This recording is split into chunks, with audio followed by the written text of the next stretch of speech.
Welcome to Bible Mysteries. What if there are secrets in the Bible the world doesn't want you to know? You're listening to episode 152, Occult, Washington D.C. Now here are your hosts, Scott and John.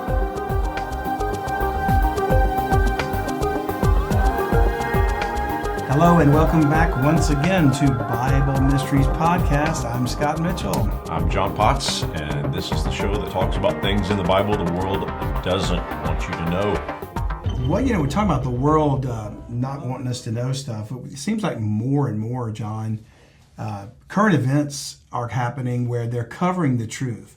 Now it's not just the things in the Bible they don't want you to know. They don't want you to know the truth about anything. I can't even keep up with it anymore because everything's a diversion. It really is. We've had all these fires, Maui. Yeah. And they're burning in Greece. It's all over the world. There's wildfires everywhere.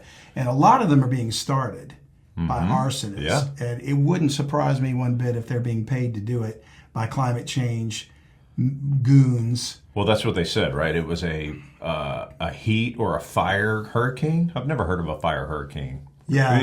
You heard that term? Yeah. When they threw that out there? Well, they'll make up anything. Yeah. And then what with the wildfires that happened in Canada? Yeah. Remember those looked like I don't know all the information. Yeah. Look like they may have been intentionally set as well. Well, you've also got conspiracies going around. And when I say conspiracies, I don't mean that in a negative. I believe that's probably true. No, it's the stuff that the news won't tell you. Right. That's what a conspiracy is nowadays, right? Exactly. But they're even talking about possibly directed energy weapons. Yeah. Are starting some of these fires, and we have them. Yeah. The military has them. Oh yeah, absolutely. So there's no doubt in my mind that something sinister is going on. Yeah. And by the way, speaking of weather events, John, L.A. Marzulli, one of his books, and the title eludes me right now, but it's one he wrote quite a while back. And he was talking about earthquakes, how they're increasing, which is part of one of the last days, beginning of sorrows that Jesus talked about, Matthew 24. And the reason I mention L.A. is because in the book he referred to an app that he had downloaded on his phone that tells you when a certain size earthquake happens. Okay. And I thought, I didn't know such a thing existed, so I downloaded one. And I've been watching earthquakes popping up all over the world. Okay. Because it says in diverse places. Well, how would the people, when Jesus was preaching to Israel, they wouldn't know about earthquakes anywhere else but in their region. Yeah. It's not like they could hear the news and hear about an earthquake in China, or even 1,000 miles away. They would have no idea. Yeah. So when you hear about earthquakes in diverse places, it almost matches our ability to know news, seismographs, quick information transfer. Knowledge will increase, right? Yes, there you go. Exactly. So the app I found is a cool app because it lets me see where earthquakes are happening at whatever size you want to, whatever rating you want to. What's an average earthquake? I mean, like 2 point something? Is that what you see a lot? I really don't know. Okay. That's a good question because that would be a geologist that would have a better answer for that. But I've got it set to where if it's a 3.0 or above, that it'll register, and then and they're constant. And then you can, when you look at the app, and I've got a picture, that's like a fault line right there. Our listeners can't see it, but it's this red ring of fire where all the tectonic plates join. Goes all over the Pacific. It makes a circle there, and then there's other places too, especially like Turkey and man, Indonesia, Malaysia. That area is just a mess, a hotbed of it. So there's all kinds of 6.0 earthquakes have been happening lately too. And those are pretty big. Wow. Yeah. Now, sometimes they're many, many miles deep in the earth, but that's even scarier to me. Because it sends a tsunami up. Well, sometimes they do, yeah. But when you think about hundreds or many miles deep in the earth, that means there's some crack that's about to happen that's going to have a domino effect to the surface. It's going to be insane. Yeah. So that's just another point of it. The earth is getting warmer, not because of man-made climate change, but because of governments intentionally doing stuff. It's not because of our gas stoves. No. We don't need to get rid of those. No, it's because the Lord is preparing the planet to get ready for the wrath, which is going to have fire all over the place. Yeah. So we'll discuss some more current events, as we go in each episode. But that just struck me about all these fires and earthquakes. You know what really is, and I haven't been staying on top of the thing going on in not Hawaii, in Maui. Yeah, it's in Maui, right? Yeah, correct. Yeah, but the thing that blows me away is how there's like 1,000 people missing. Oh, I mean, this should be a major story, and I'm not saying it's not because I haven't been staying on top, but there should be a lot more people asking a lot of questions, going, where are all these people at? You know, I don't know. I just don't feel. I feel like it's being covered in the news because it's a diversion from something else that they want us to look away from, but then they're not giving us the whole story. I don't know what's going on. Yeah, there's a lot that think this was planned by the satanic elites to rid these people of their native homes. Yeah. Because there's, they are the islanders that were there. Yeah, they want that property. Originally, right? And, we've seen the way the American government treated Native Americans here. Yeah. They broke every treaty and put them on reservations. And then they found out there was oil on the reservations, and they were like, oh, we better move you somewhere else now. The government reneges on everything, which is a perfect segue for the episode we're going to get into today, John, because we're going to talk about Occult, Washington, D.C. Awesome. Yeah, that's a good topic. This episode was brought to us by our seekers, or our premium subscribers. And this week, we want to say thank you to Jeremiah J., Jesus R., Jacob A., Karen B., and Jody M. All of those folks became seekers in March of this year. Thank you guys very much for your support. Thank you so much. And all but Karen start with a J. Did you notice that? Yeah. You got a Jeremiah, a Jesus, a J. And what shouldn't it be Jeremiah, Jacob, and Hody? I guess not. Well, all of you, thank you very much for subscribing. It's because of your support that we're able to do these things. Mm-hmm. And we appreciate you guys all so much. And also for all of you, even if you don't subscribe, you share, you like, you comment, and we appreciate every little input that is given to us to help make hopefully a better program. So, John, there's many well-meaning Christians, saints, who still hope that somehow the right Republican conservative candidate for whatever office, president, Congress, can get elected and fix the mess or drain the swamp that is Washington, D.C. By the same token, there are many left-leaning sycophants that think a perfect liberal Democrat can do what they want to do, bring about the socialist utopia they've been dreaming of. But I think they're both wrong. Cognitive dissonance is not allowing people, whether they are saved or not, to accept the truth that both sides of the aisle in America, and it's similar in other countries, are controlled by and are part of the same demonic entities that rule all governments and have for a long time. Recall our conversation with Chris Crutchfield. And that resonant note that he played on the piano that echoes through time. And unfortunately, we didn't get into the depth of what he wanted to cover on that. So, Chris, we promise we're going to have you back to dive into that more. But he alluded to the Tower of Babel. And the government of Nimrod, and we'll touch on some of that today, possibly. But it's the same power structure in the modern world as it was back then. They're controlled by the god of this world, Lucifer.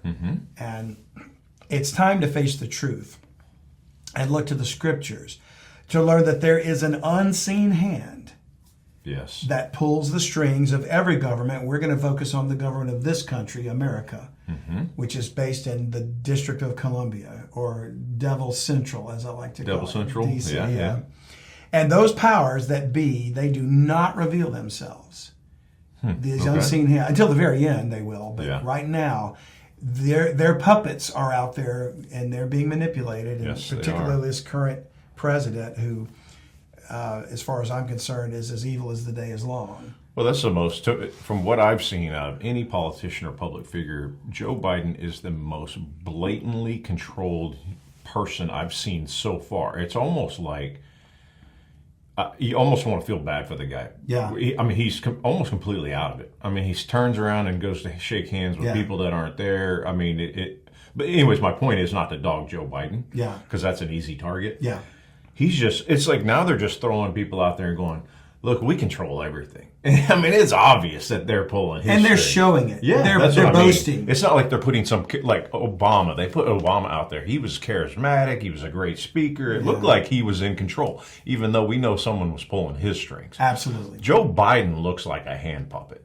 I mean, we got people walking around telling him, hey, walk this way, walk that way. It's just completely in your face. Well, now. when you think about that election of 2020, and Kamala Harris was the least popular Democratic candidate on the entire stage of all the possible candidates. No one, she was out the first. She never got 5%. Yeah. Biden was everything the left hated. He was white, he was a male, he was too old. And he had a history of being a Washington insider. And they wanted the Barack again. They wanted that new blood minority guy. They wanted somebody that was more liberal. Because Biden in the past has ties to racists. And his closet's so full of skeletons, it's like Halloween all the time. So there's no way he got 81 million votes. He was not elected. He was installed.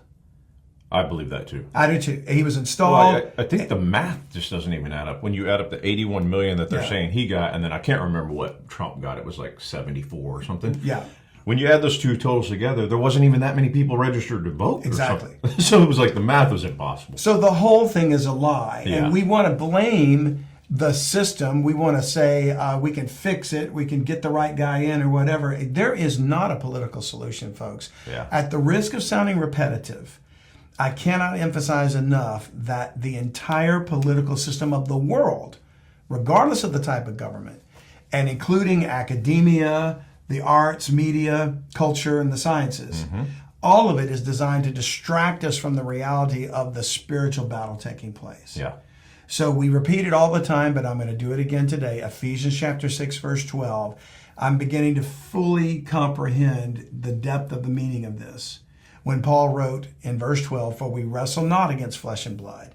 The battle is not with these human beings, but against principalities, against powers, against the rulers of the darkness of this world, against spiritual wickedness in high places.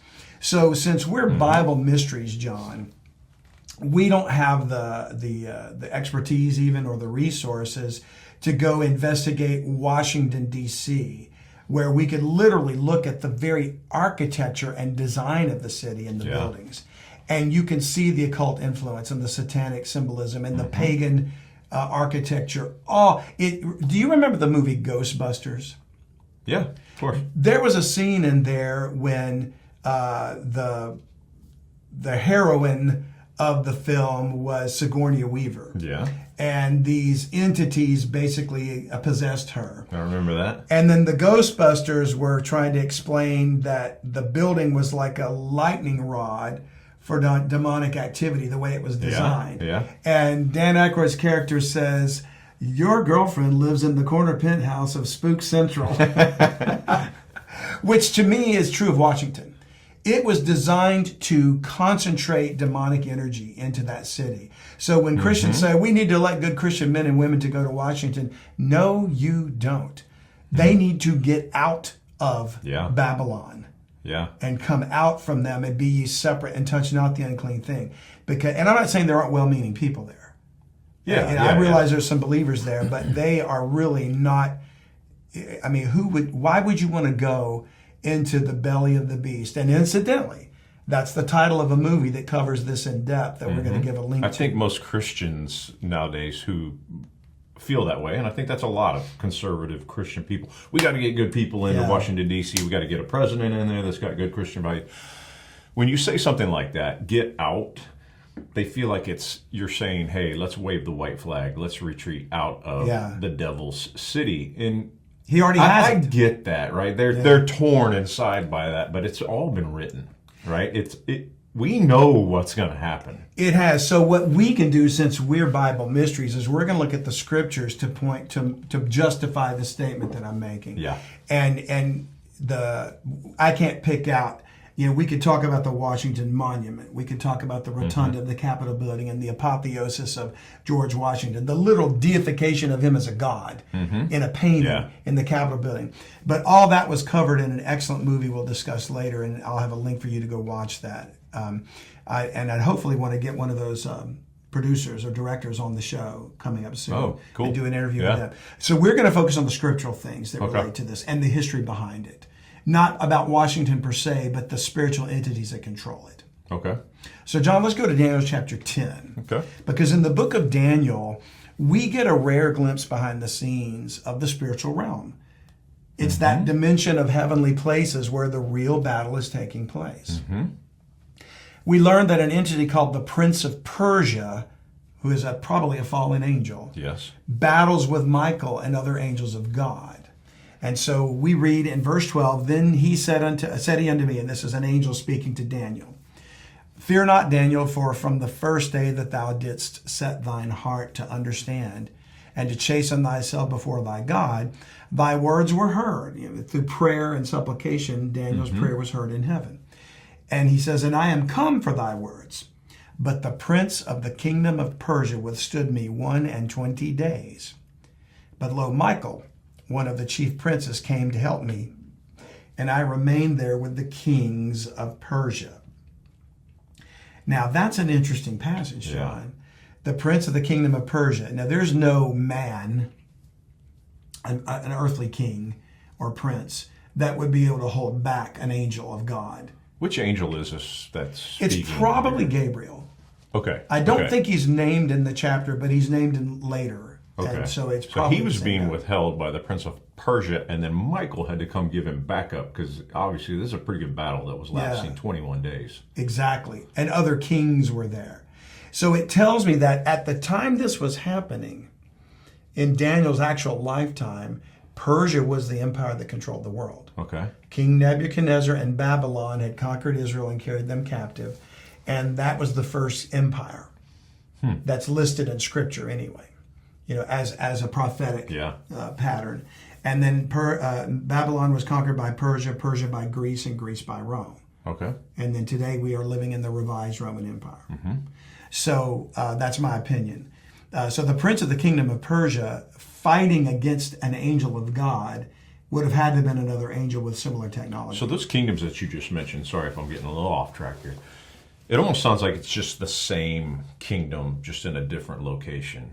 You mentioned Persia, then Greece, right? Then Babylon. I probably said Babylon was first. I said those out of order, right? Yeah, but you're right. Babylon, Persia, Greece, Rome. And now we think, hey, the United States, and you say, okay, well, the United States or the Western Hemisphere, I don't know what it is, the rebirth of the Roman Empire. Well, it sounds like they all are the same empire, Satan's empire on earth. Yeah, all of them being controlled by satanic entities, which is interesting to think about because the countries are different, languages, cultures, kings, a different origin of land that eventually wants to control more land. Yeah. Right?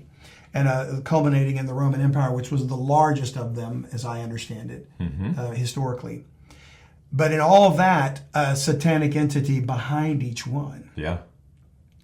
So while it's not the same kingdom, it's the same dragon behind all of it. I guess that's what I mean. It's the same puppet master. It's the same. It's the same influence. The same unseen. Yeah. So when the current Roman Empire, which is the Western Hemisphere of the United States, right, for lack of a better term, falls. NATO. We'll say NATO. Okay, NATO, yeah. When it falls, is it going to be, the new seat is going to be in Jerusalem? The new empire? So we're going to get to that because we're going to discuss Jerusalem and Babylon in the next episode. Okay. Yeah. So stay tuned. Yeah, stay tuned because I do believe that something politically is going to change in the world very soon that is going to cause Jerusalem to be a center of financial power. Okay. Wow. And it has to do with the temple being rebuilt. So we'll talk about that in the next episode. Okay. It's a good question, though, because we're actually going to discuss it in detail. Good. Yeah. Okay. So then what's interesting is about this particular battle that took place between this angel, if it's Gabriel, and Michael and the Prince of Persia, is that not only did he engage him and hold him back for 21 days before he could come to talk to Daniel, but this Prince of Persia would be engaged again on his way out. Okay. So when we read in the same chapter, verse 20, we see another entity called the Prince of Grecia, which would be Greece, Okay. who will succeed the Persian prince. And this sets a pattern for us to see that fallen entities align with the serpent having control over nations and empires and governments.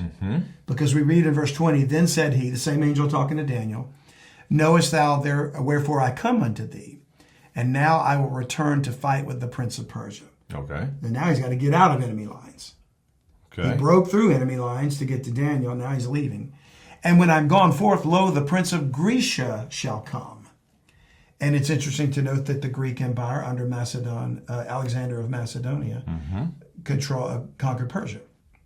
He says, but I will show thee that which is noted in the scripture of truth, and there is none that holdeth with me in these things but Michael, your prince. And it's also interesting to note that while these pagan nations have princes over them that are angels, Israel's prince was Michael. Yeah. So I would imagine that these princes are probably archangels like Michael, but they're fallen. Yeah. And America has one too. So did France, Germany, China, Russia, UK, all of them. That's really interesting. And they're all operating right now, and they're the ones moving the chess pieces. Controlling the political figures. Yeah. So when we look at, we wrestle not with flesh and blood in Ephesians 6:12, but against principalities and powers. Those are the top angels we're talking about, Prince of Persia, Prince of Grecia. And then he says, with the rulers of the darkness of this world, probably demonic entities under them. Yeah. And then the next group down, let's see if I'm drawing a blank on the number. It was against the rulers of the darkness of this world, against spiritual wickedness in high places. And while that could be any number of things, it would certainly at the very least include the satanic global elites that are in on the scheme. They are Luciferian. They do worship the dragon. Yeah. We're not talking about the Joe Bidens and the Hillary Clintons and the Donald Trumps of the world, or the Putins or the whoever, although they might be. Yeah. But the ones that are truly on the inner circle own and control them 10 times over. Yeah. Now, it's a little bit more difficult to pin Trump into all that because he's wealthy on his own. But how did he get that wealth? We don't know. He seems to act in a manner that goes against their wishes, and that's why he's coming under such attack, right? Especially right now because he doesn't play along. And I don't know if I'm not saying he's the savior of everything. Oh yeah, I'm not saying that. And many people I'm think just saying, but it's like he's almost like a rebellious kid that won't listen to what he's supposed to do. So now they're like, hey, we got to get rid of this guy. And it might well be that he saw the system and he bucked it. Yeah. Or he could be controlled opposition, and he's a false flag to make us think that's another. He's a guy, and he's really the Trojan horse. Yeah. Because when he did get in, he didn't fix anything. Yeah. He didn't drain the swamp. Now you could say, well, he had all these things against him. Yeah, but he surrounded himself with traitors. Yeah. How could he be that stupid? How could he have such poor judgment? So I'm just trying to say, be objective. Yeah. I have nothing against him personally. I just don't trust him because he didn't do anything the first time. The economy might have been going better and things like that, but the real battle, he's out of his league. He doesn't understand this stuff. Yeah, he doesn't know what we're talking about. And if he did, I'm not so sure he'd want to run anyway. Yeah, But I just don't. And as we're going to see in a little bit, you don't put your trust in men. You do not put your trust in government. So it also appears that the serpent and his angels are limited in how they interact with mankind. If they've got this advanced technology such that they could hold back Michael and Gabriel for 21 days before they could come down to Daniel, then why couldn't they just come wipe us all out or take over and run the show? And we've discussed this before, but remember, God gave man dominion. Yeah. So there seems to be a divine ordinance that they cannot cross to interfere in the affairs of man. It's like God sets laws of physics. You can't defy the law of gravity. Yeah. Right? Yeah. Well, there's some laws that they can't defy. They would if they could, but they can't. There's something, and maybe other angels are involved in preventing them from breaking it. Yeah. But whatever it is, if they could break it, they would long ago have conquered and destroyed humanity with their superior technology and power. Yeah, well, they don't need us around. Yeah. So as we'll see shortly, the serpent longs to reclaim the earth earth. He wants that title. He wants that deed. And we discussed with Timothy Alberino in Birthright, that birthright wasn't relinquished when Adam sinned, because later on in the Psalms it says the earth is given to the children of men. So it has to be seeded by mankind. Yeah. And when you talk about and you ever notice in the Old Testament property rights are so strong. Don't move the landmarks, And it went to generation. Yeah. It was very, very much a part of the law and everything else. And I think that has to do with the fact that ownership of property and title is important because God gave man dominion. So if ultimately enough human beings control the majority of the property, and when I say enough, I mean enough. I should say you mean elites, a minority, right? A minority group of the elites, the Luciferians. Yeah. If they control the majority interest of the property of the world, which is what Klaus Schwab is all about, we were discussing with Sandy earlier. You'll own nothing and like it. Yeah. Well, then they'll own it. Someone's going to own it, and when they own it, even if it's only 85%, or I don't know what the magic number is, then they can turn around and give their title deed to the dragon and the beast. Yeah. And that's ultimately what this socialism is about. They're trying to gain control of the property. So we're going to see that the dragon longs to reclaim the earth. I think he had it before man was created. Yeah. But he doesn't have dominion. The title was granted to mankind. He wants to reestablish his throne through his seed, the Antichrist, and overtake the kingdom of God eventually. But he needs human permission to do so legally because of the title. So we go to Job chapter 1, and we're going to read a scenario here that most are familiar with, but I want to show you the limitations that God even put on the serpent himself of what he could do to poor Job. So Job chapter 1, verse 6, now there was a day when the sons of God came to present themselves before the Lord, and Satan came also among them. And according to the book of Revelation, chapter 12, the Satan, dragon, the devil, the serpent, they're all the same entity. Yeah. So the Lord said unto Satan, Whence comest thou? Then Satan answered the Lord and said, From going to and fro in the earth, and from walking up and down in it. And the Lord said unto Satan, Hast thou considered my servant Job? That there's none like him in the earth, a perfect and an upright man, one that feareth God and escheweth evil. He hates evil. Then Satan answered the Lord and said, Doth Job fear God for naught? Hast not thou made an hedge about him and about his house and about all that he hath on every side? Job was rich, by the way.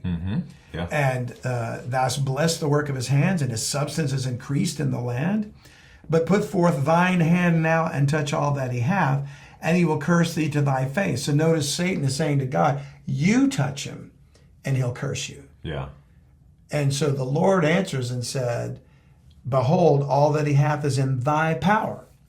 Only upon himself put not forth thine hand. So Satan went forth from the presence of the Lord. So it's just interesting that there was a time when they could stand before the Lord and have these conversations. But in this case, the devil says, put forth your hand, God, and touch him, and he'll curse you.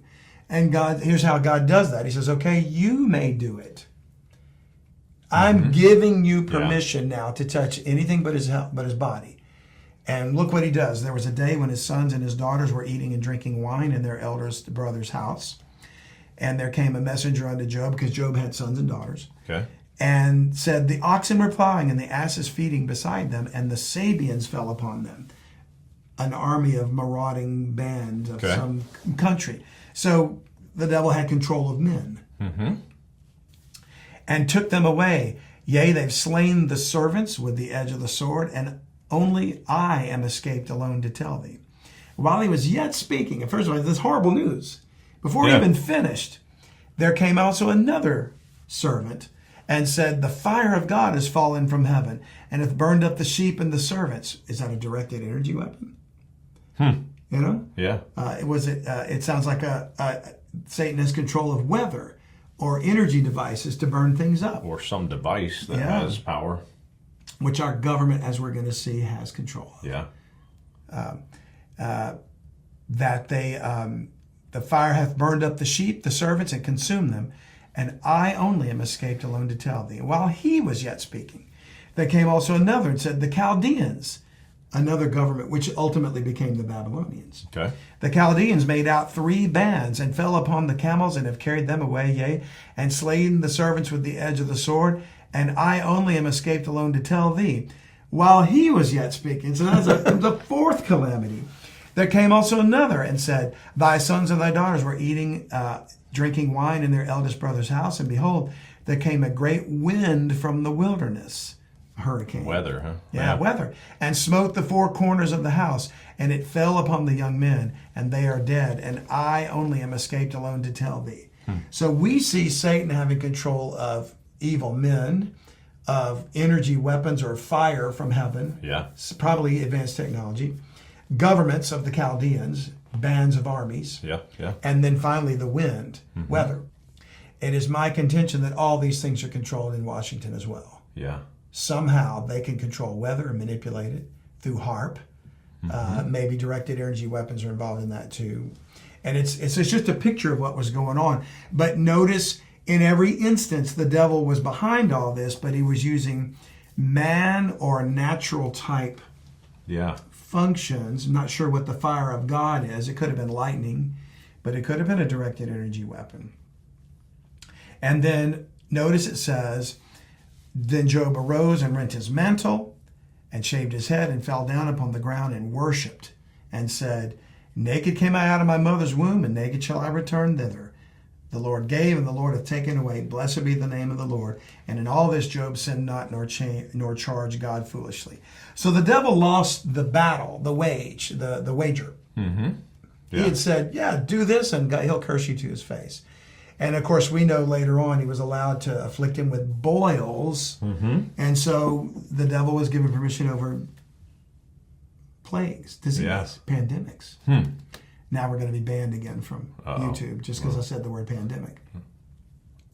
But that's exactly what was going on here. There's going to be plagues and things like that later on in the time of Jacob's trouble. And Job's calamities are types of the tribulation period. Okay. And with Israel.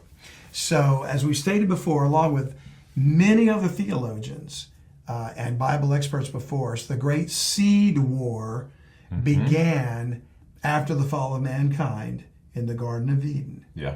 And that kind of starts the ball rolling. The promise that a promised seed would bruise the head of the serpent and cause the dragon to and cause him to be destroyed, force him to try to find ways to prevent that faithful day from happening. Yeah.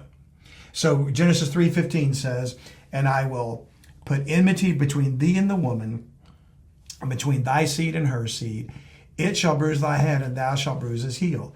So he's looking to prevent this from happening. The devil does not want to have his head crushed. And we know from other studies that we've done about the giants that one of the first insurrections of angels was in Genesis 6, right? We discussed the Nephilim many times on this show, but this was the first major, I would say, military operation the serpent used. It was a deception, and it was genetics. Yeah. Genetic manipulation, but it was used to try to prevent the seed of the woman from being born. People don't realize that the flood of Noah was to destroy all of the Nephilim hybrids. Yeah. Only Noah's family was genetically pure human. And that's important because of the title of the earth. Which I think is a really amazing thing that you mentioned that, because that opens up the Bible in a whole new light. Yes. And this is something that people don't hear about in churches that they go to every week, right? You're never going to hear about the angels coming down and taking wives of human women and mixing with them to create Nephilim. And that everybody knows about the flood, right? Yeah. And a lot of people are like, why is God so mean? He sent all this flood to wipe out the earth because of all these evil men. But no one realizes the real root of it was to get rid of all of that Nephilim mixed DNA that was on the earth. That's right. You know? That's right. But once you kind of realize that, it's like, wow, I've been reading the Bible. I don't want to say wrong. That's a bad term. Well, it was wrong. I haven't. It's almost like an epiphany when I first saw that. I was like, holy cow! Like everything else starts making sense all of a sudden. Well, we grow up going to like the dentist, where they have that little illustrated children's Bible, and we see the picture of the rainbow and the ark and the birds and the animals. And we have a very childish view of the Bible from that point. We go, oh yeah, I know that story. So we don't go back and read it. But if we read it, and let's do that right now in Genesis 6:1. Hi, if you're enjoying this podcast, please consider being a full-time subscriber. We are going to use these funds to expand the message and get the word out about what's in the Bible that the world doesn't want you to know about. That's right, John. We appreciate you listening, but we'd love it if you'd subscribe. That way we can reach more people with the time we have left. So enjoy the rest of the podcast, but think about subscribing if the Lord puts it on your heart. To subscribe, just go to BibleMysteries.supercast.com. Thanks. And it came to pass, when men began to multiply on the face of the earth, and daughters were born unto them, that the sons of God saw the daughters of men, that they were fair, and they took them wives of all which they chose. And while some argue they took it by force, I agree with Ryan Peterson in his book, The Judgment of the Nephilim, that there was an exchange of technology for our daughters. Because I think that the promise that the serpent made to Eve was, you shall be as gods, knowing good and evil.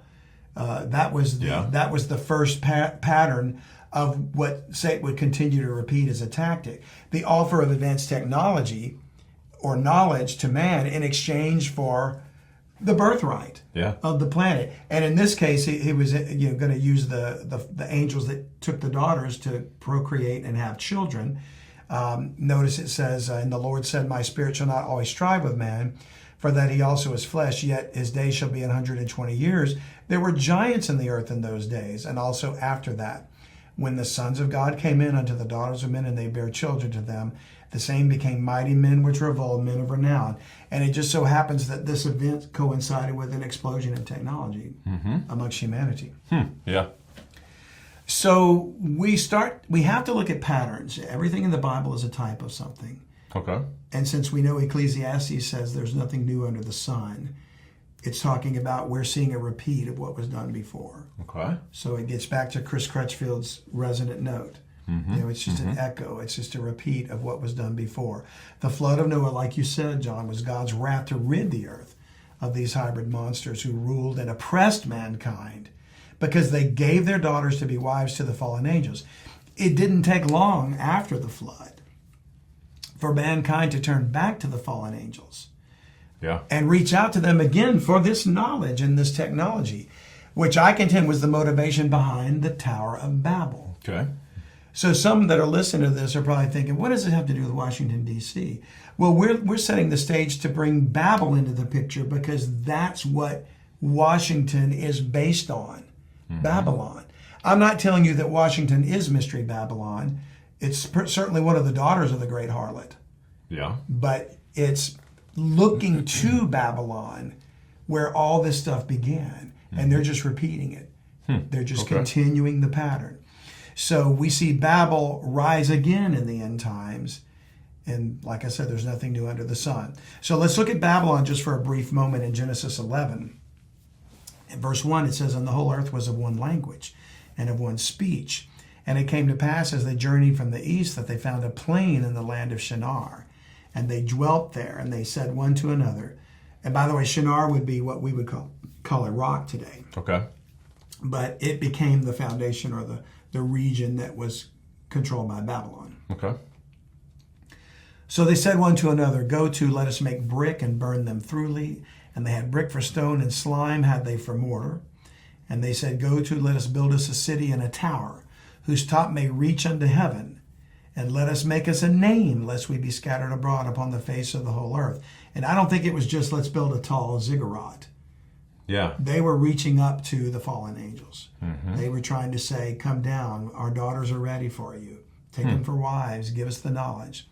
So the Lord came down to see the city and the tower which the children of men builded. It had to be something more significant than just a skyscraper, because there have been many skyscrapers, and they're getting taller still. And the Lord doesn't come down to stop it. So this was something spiritual going on. The Lord said, behold, the people is one, and they have all one language. And this they begin to do, and now nothing will be restrained from them, which they have imagined to do. Meaning they would have such knowledge that I didn't want them to have. that they're going to be able to start doing things like AI and genetic manipulation. When that's where we are now. So God said, go to, let us go down, and there confound the language, that they may not understand one another's speech. So all this background of that, by the way, was Babel, and we're going to get more into Babylon in the next episode.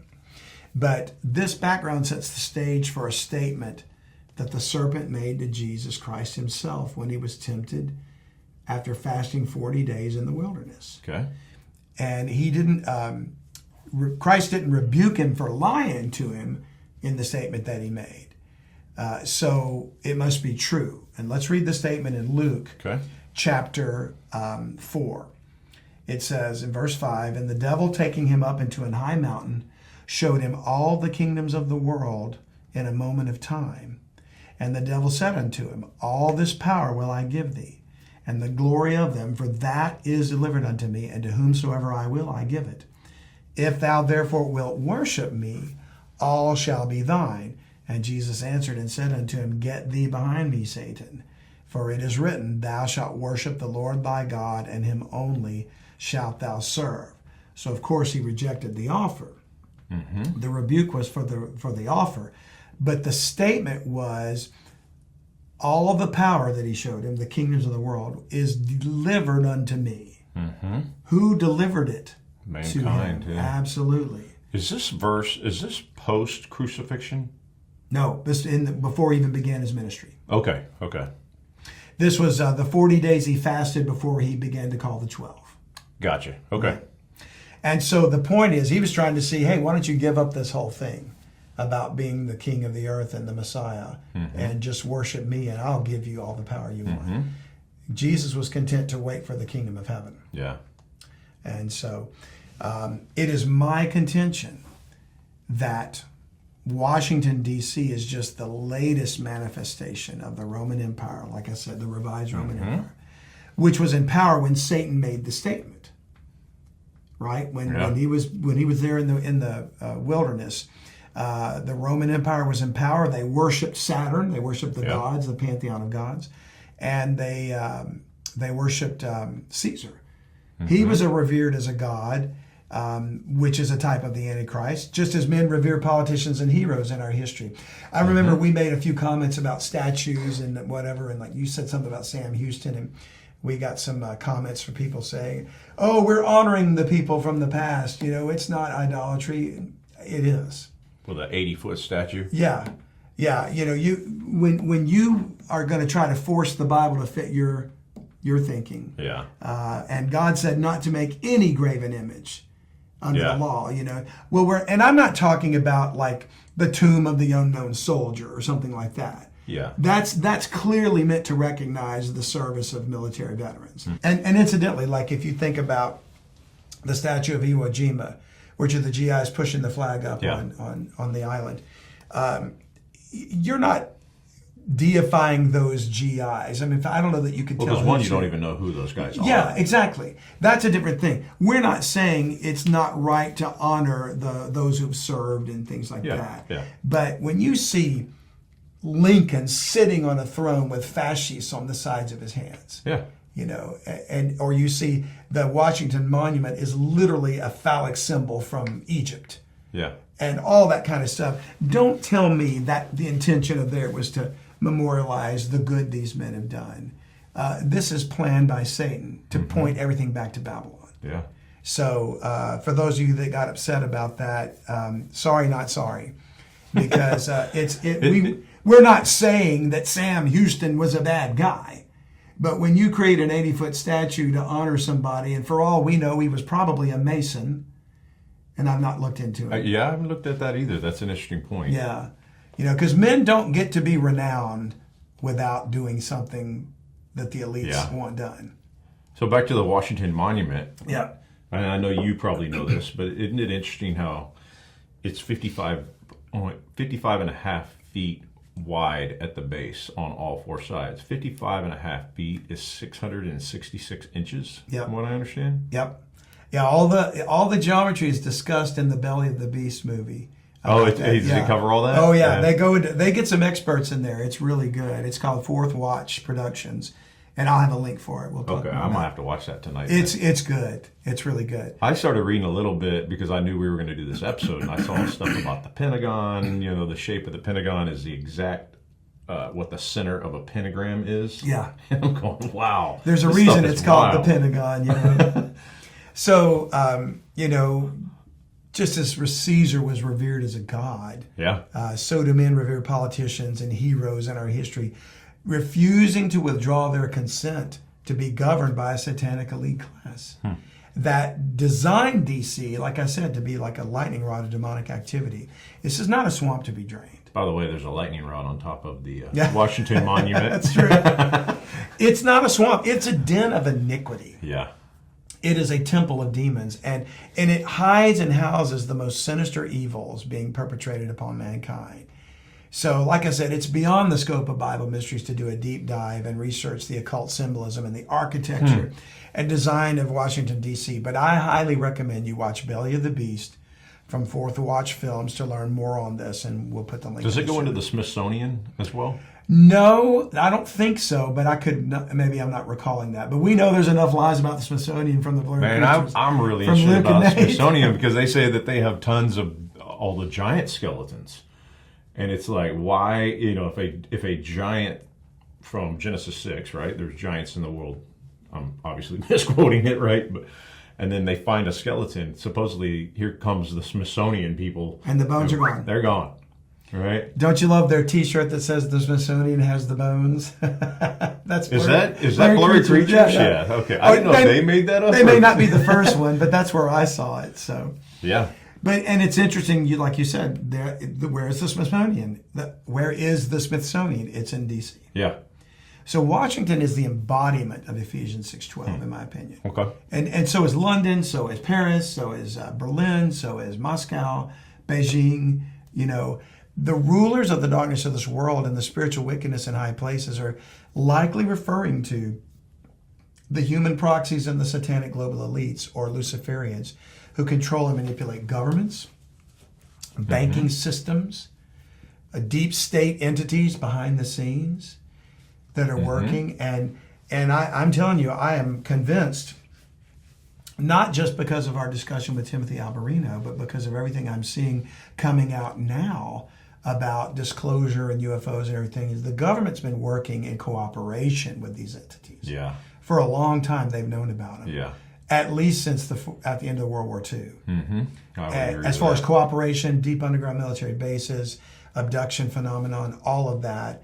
And, you know, lest any accuse us of just trying to promote a conspiracy theory, the Bible clearly lays out a conspiracy that happened in the government and leadership of Israel. So today's no different. Look with me in Jeremiah 11. Okay. Verse 9, and the very word conspiracy is in a King James Bible. Okay. And the Lord said unto me, a conspiracy is found among the men of Judah and among the inhabitants of Jerusalem. They are turned back to the iniquities of their forefathers, which refused to hear my words. And they went after other gods to serve them. The house of Israel and the house of Judah have broken my covenant which I made with their fathers. Therefore thus saith the Lord, behold, I will bring evil upon them, which they shall not be able to escape. And though they shall cry unto me, I will not hearken unto them. Then shall the cities of Judah and inhabitants of Jerusalem go and cry unto the gods unto whom they offer incense, but they shall not save them at all in the time of their trouble. For according to the number of thy cities were thy gods, O Judah, and according to the number of the streets of Jerusalem have ye set up altars to that shameful thing, even altars to burn incense unto Baal. Therefore pray not thou for this people, neither lift up a cry or prayer for them, for I will not hear them in the time that they cry unto me for their trouble. That is a foreshadowing of D.C. and every other major city. Wow. That is a picture of what did they do? They put up altars and they worshiped the gods and things like that. You think that was just done by Israel? It's being done today. Yeah. Masonic architecture in Washington clearly points to a satanic agenda. That's not a conspiracy theory. You can see it. It's built into there. The symbolism is there. Yeah. As we discussed in earlier episodes, through Project Mockingbird, I think that's before you joined us, John. The CIA took control of the major media outlets. Mm-hmm. They run them today. This was by design. It's intentional. We don't have a free press. No. We have a propaganda machine. Yeah. We have Pravda today, just like the Kremlin and the KGB did. Mm-hmm. It's no different today. So over and over again, the scripture tells us to not put our trust in armies or government or princes. Why do you think God would say that? Because he knew that they would be controlled by the fallen angels. Yeah. He knew this was going on, and he made it clear in Psalm 118. Let's read that. Psalm 118, verse 6. The Lord is on my side. I will not fear what man can do unto me. The Lord taketh my part with them that help me. Therefore shall I see my desire upon them that hate me. It is better to trust in the Lord than to put confidence in man. Mm-hmm. It is better to trust in the Lord than to put confidence in princes. All nations compassed me about. The word compassed is surrounded. Okay. But in the name of the Lord will I destroy them. They compass me about. Yea, they compass me about, but in the name of the Lord I will destroy them. They compass me about like bees. They are quenched as the fire of thorns, for in the name of the Lord I will destroy them. And who is he speaking? It's the Lord, Jesus Christ. Yeah. In the name of the Lord I will destroy them. So Christ is coming back. He's going to destroy Washington. Yeah. Sooner the better, because you're not going to drain that swamp. No. Even if you could, the swamp's going to move to another city. Yeah. And ultimately it's going to be Jerusalem. Even if you drain the swamp, they're just going to get new people back in there. Same Yeah. thing. You can always go to Louisiana to find more alligators, right? And trust me, I know. I was just there. Look in Psalm 20. Only the Lord is going to be able to deliver, or he is going to deliver this present evil world from the control of the dragon, his human proxies. And right now, all of that power is focused and concentrated in Washington, D.C. Mm-hmm. It controls the nations of the world because the unseen hand controls them.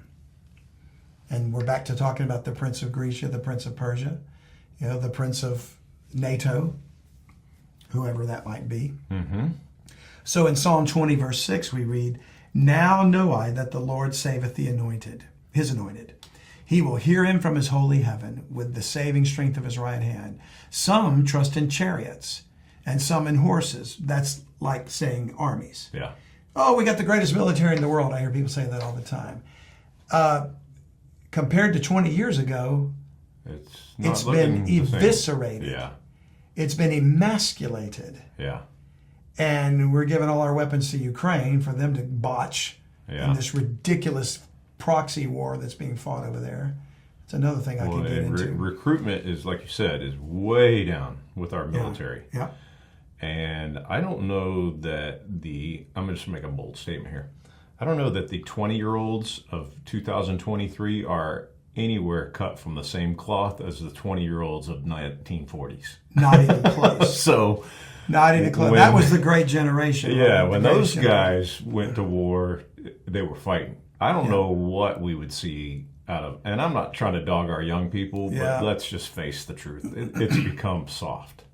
People in general have become soft because of technology. Maybe with the weapons they have today, which are drones and stuff, these kids that do nothing but play video games are perfectly suited to sit in a cozy little office and kill people from a drone. Yeah. It's just like playing a video game. Yeah.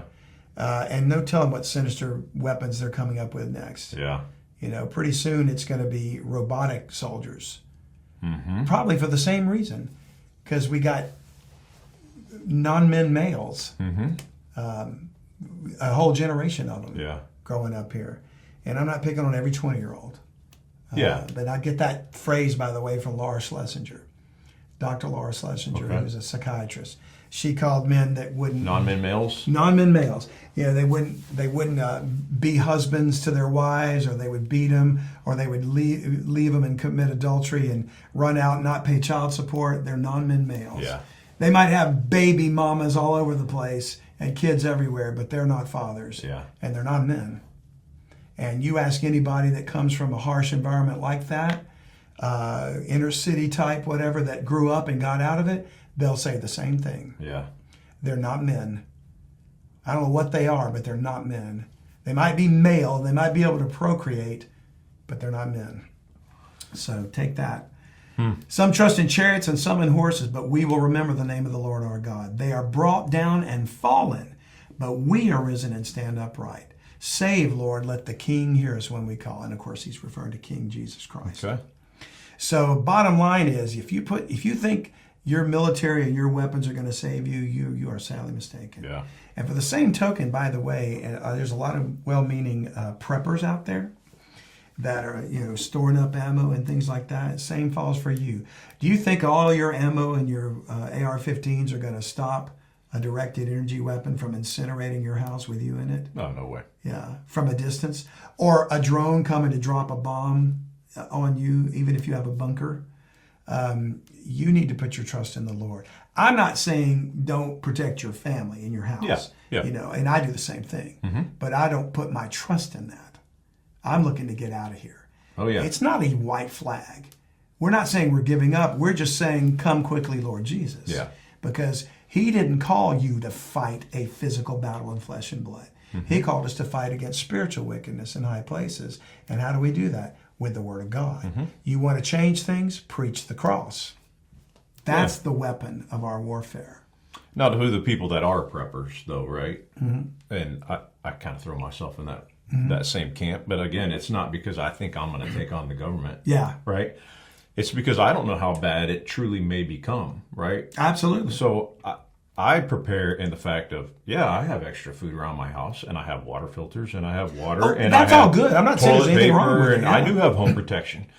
I don't know. My plan is not to hold off the government or what's going to happen, because that's crazy to think you're going to do that. Well, there are those that think you can. But if the power grid went down for a week, I need to know that I have food and water and an ability to protect my home from the masses that are going to start rampaging. Because once the grocery food stores run out of food, which will take about 24 hours, right, people are going to be looking for stuff. And I'm not saying that's my opinion of a prepper. And I'm not saying that's a bad thing at all. I think, I grew up in South Louisiana. We had hurricanes. We prepared. Yeah, same exact situation. It's the same thing. I've got that mentality. I'm not saying anything wrong with that. Don't think that if you've got this stockpile of food and it all hits the fan, right? Yeah. And you've got your bug out bag or whatever, and they start coming looking for you, that you're going to avoid the starving masses coming to overwhelm you. I mean, you can maybe take out a bunch, but eventually they're going to get it, Yeah. So I'm just saying that, prepare for anything, like a power outage. I mean, we had that snowmageddon a couple of years ago. Oh, yeah. Yeah, our power's out, so that's what made me decide to get gas, to cook with gas instead of electricity. So all preparation is good. I'm not criticizing people who prep. Yeah. What I'm saying is, if you think that your weapons are going to stop the government from coming in to take it, you're mistaken. I just want to throw that out there because I know there's probably a large portion of our audience who are of that mindset. Yeah. Just like I am, and just like you are. Yeah, exactly. Being prepared. I count myself a prepper. Yeah. Not to the extreme that some I know, and I wish I had the resources to do that in some cases. But I'm talking about the mentality behind those. And most of the time, the people that think this way don't believe in a rapture. And so they think we've got to fight the Antichrist. And there's a large group of people that count themselves in the realm of preppers. And Alex Jones is one of them. That think we have to fight the Antichrist? Yeah, and that the rapture is a heresy. Okay. Yeah. So you got to watch out. There's a lot of disinformation out there. Man, I'm glad I'm not in that camp. That didn't sound like a good plan to me. Yeah. I like the rapture plan. Yeah, I like the rapture plan a lot better. So even Israel was warned by God not to trust in the mightiest army in the world at that time, which was Egypt, to protect them from the king of Babylon, who God had already said, I'm giving you the world. You know? And then Nebuchadnezzar came down and conquered them. They should have turned back to the Lord, but they didn't. So he typifies that in Isaiah 31. Look in verse 1. Woe to them that go down to Egypt for help and stay on horses. Stay meaning is to put your hope in them. And trust in chariots because they are many, and in horsemen because they are very strong. But they look not unto the Holy One of Israel, neither seek the Lord. Yet he also is wise and will bring evil and will not call back his words, but will arise against the house of the evildoers and against the help of them that work iniquity. Now the Egyptians are men and not God, and their horses flesh and not spirit. When the Lord shall stretch out his hand, both he that helpeth shall fall, and he that is holpen shall fall down. Holpen is helped. Okay. Old English for helped. And they shall fail together.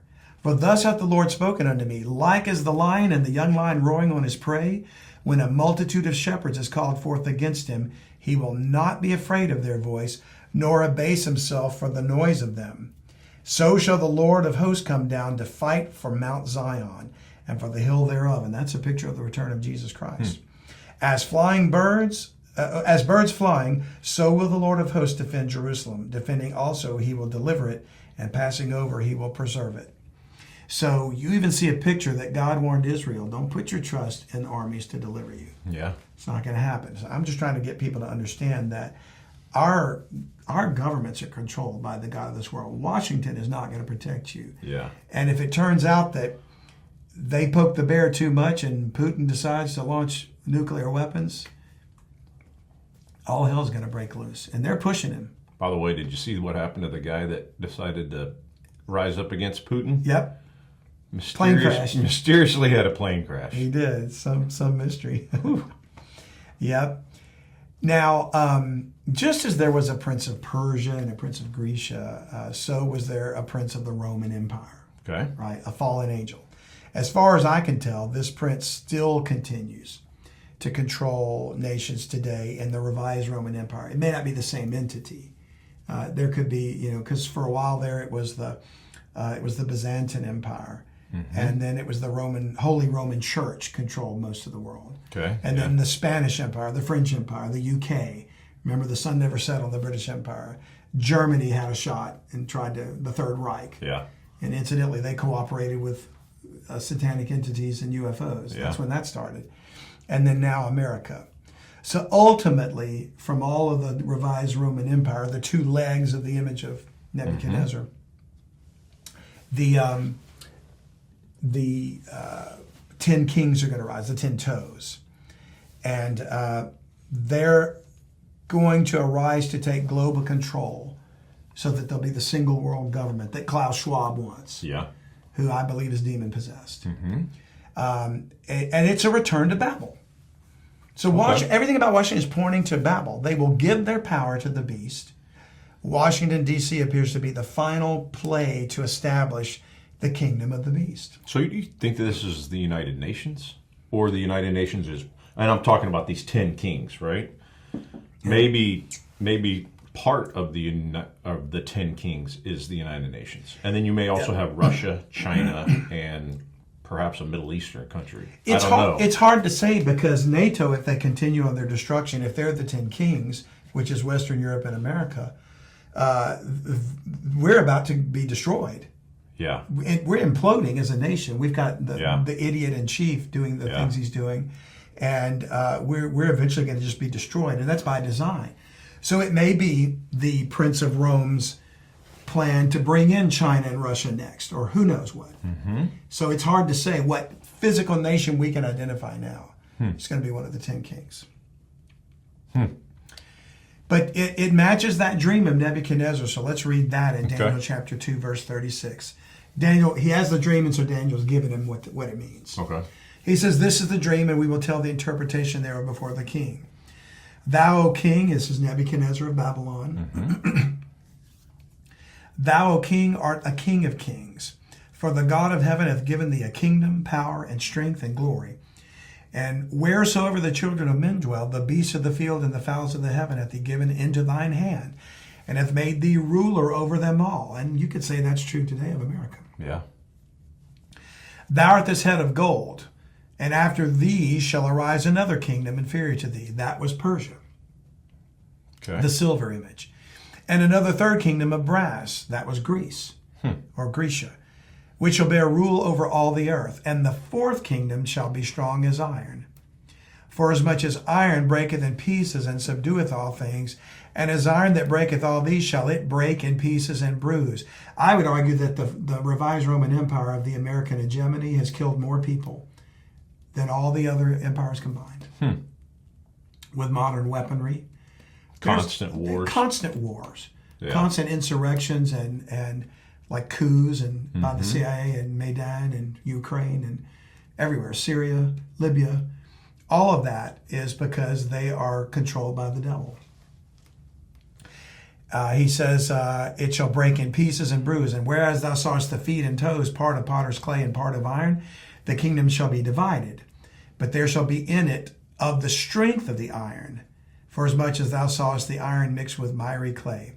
And as the toes of the feet were part of iron and part of clay, so the kingdom shall be partly strong and partly broken. And whereas thou sawest iron mixed with miry clay, they shall mingle themselves with the seed of men. And this gets back to, I think the final 10 kings are going to be Nephilim. Okay. Hybrid mixtures of human and angel DNA. But they shall not cleave one to another, even as iron is not mixed with clay. And in the days of these kings, the 10 kings, not nations, but 10 kings, shall the God of heaven set up a kingdom which shall never be destroyed. And that's, of course, the kingdom of the Lord Jesus Christ. Yeah. And coming up shortly, we're going to do a series on the millennial reign of Christ. Okay. It shall never be destroyed, and the kingdom shall not be left to other people, but it shall break in pieces and consume all these kingdoms, and it shall stand forever.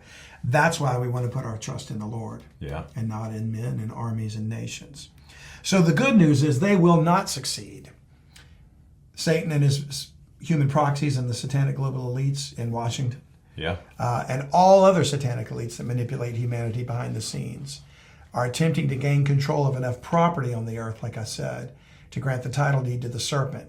And they will, for a short time. The Nephilim hybrids are going to proliferate again, just as Jesus stated they would in Matthew 24. As it was in the days of Noah, so shall it be. So, yet the Lord is coming back to destroy their kingdom and establish his own. He's going to establish the millennial reign of Christ, and then we'll go into the new heaven and the new earth. But he said in Isaiah 2, verse 11, the lofty looks of man shall be humbled, and the haughtiness of men shall be bowed down, and the Lord alone shall be exalted in that day. For the day of the Lord of hosts shall be upon everyone that is proud and lofty, and upon everyone that is lifted up, and he shall be brought low. I can't wait. Washington is going down. I don't know if it's going to be because Putin launches a missile or something else. But eventually, the Lord Jesus Christ is going to come back. And that's the great news, right? Not just good news. That's the great news. Absolutely. And I'm grateful to know it because all these birds that we've been seeing getting away, and this double-tiered legal judicial system that never punishes the wicked but always goes after the innocent. They're all going to get what's coming to them, and they will be placed in the bottom of the lake of fire. And I will rejoice to see it. Not because I wish them ill. I wish they'd get saved. But they'll get what they deserve, and it's from the perfect righteous judge.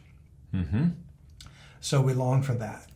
It is my belief that the serpent, once he is given legal title to the earth by these awful people, he will order his seed, the seed of the serpent or the Antichrist, to take control of the world system. And that's why all these things are happening, to bring about a system that he can take control of. A one world government. And he'll declare himself to be God.